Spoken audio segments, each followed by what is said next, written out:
Gynaec ઓપીડીમાં most common પૂછાતો question કે pregnancy દરમિયાન અમારે ટ્રાવેલિંગ કરવું જોઈએ કે નહીં.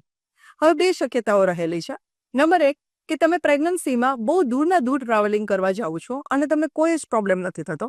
અને બીજા નંબરમાં તમે સિટીમાં ને સિટીમાં ટ્રાવેલિંગ કરો છો અને તમને પ્રોબ્લેમ થાય છે, જેવા કે પેટમાં દુખાવો થાય છે, કમર દુખે છે, બ્લીડિંગ થાય છે, તો આવી કોઈ પણ શક્યતાઓ બંને પરિસ્થિતિમાં રહી શકે છે. હવે અમારી સલાહ એ રહેશે કે તમારો જો પ્રેગ્નન્સીનો બીજો કે ત્રીજો મહિનો એટલે કે ફર્સ્ટ ટ્રાઇમેસ્ટર અને લાસ્ટ 3 મંથ એટલે કે 7મો, 8મો, 9મો મહિનો આ દરમિયાન તમે ટ્રાવેલિંગ ના કરો એ સૌથી હિતાવહ છે. કેમ કે પહેલા 3 મહિનામાં મિસ અબોર્શન થવાના ચાન્સીસ વધારે હોય છે, જ્યારે 7મા, 8મા, 9મા મહિનામાં ટ્રાવેલિંગ દરમિયાન વોટર બ્રેક થવાના કારણે ઘણીવાર અધૂરા મહિને પણ ડિલિવરી થઈ શકે છે. હવે તમારે ટ્રાવેલિંગ કરવું જ છે અને કરવું જરૂરી છે અને તમારો ચોથો, 5મો અને 6ઠ્ઠો મહિનો ચાલી રહ્યો છે, તો આ સમયગાળાને અમે સેફ પીરિયડ કહેતા હોઈએ છીએ ટ્રાવેલિંગ કરવા માટેનો. હવે ટ્રાવેલિંગ કરતી વખતે એક પ્રેગ્નન્ટ માતાએ કઈ કઈ બાબતોનું ધ્યાન રાખવું જોઈએ તે આપણે જાણીશું નેક્સ્ટ વિડીયોમાં. Thank you.